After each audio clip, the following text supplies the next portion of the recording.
Thank you, Moin and Global Vision, for inviting me to speak today. And I'm just going to take a bit different take on financial markets, financial crisis, because for a couple of reasons. First, I am writing a book to be published next year on military spending and its relation to development and poverty reduction. And secondly, that it is directly connected with what we are talking today. So, as the global population sets to reach 9 billion by 2050, the widening gap between the rich and poor is simply unsafe and unwise. There is widespread pollution, natural disaster, and extinction of species, which have been said before, resource shortages, leading to instability, civil wars, which are already happening, increasing terrorism we have witnessed, mass migration, and pandemic diseases. Estimates of when the point of no return will be reached, as you said, is no more than a decade. You said a few years, decade maybe, from now.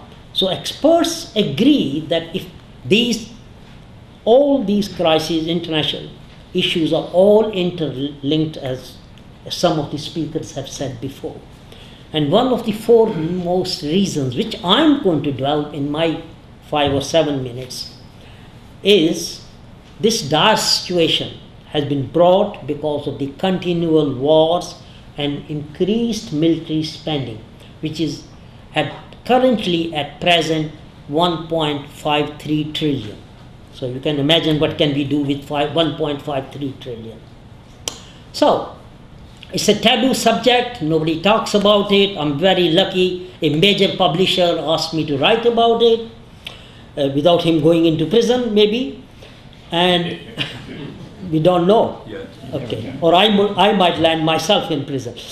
But somebody has to break this taboo or this twisted, perverted military logic and continuation of wars, or what we call the perpetual wars, which are being perpetrated on civilization and on all the public and the citizens. And as you know, it's a major war, cause of poverty, and world economy, as so many speakers have said before, is tied up in military spending, arms trade, and wars to the tune of trillions of dollars.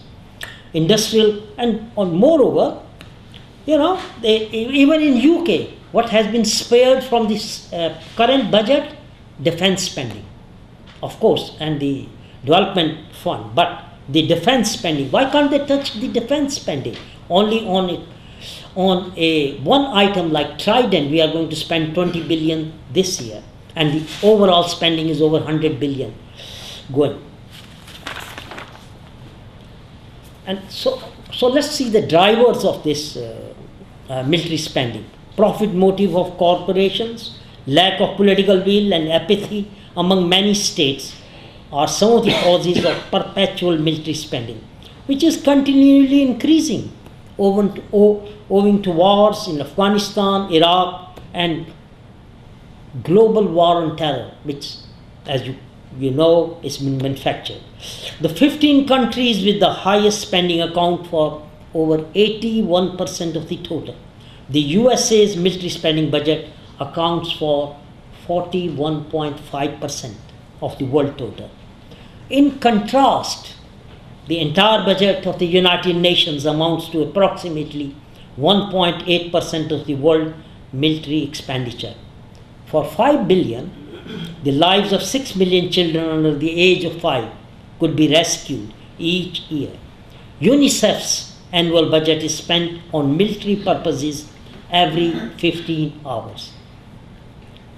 But if you see realistically, the logic of military spending has been reversed.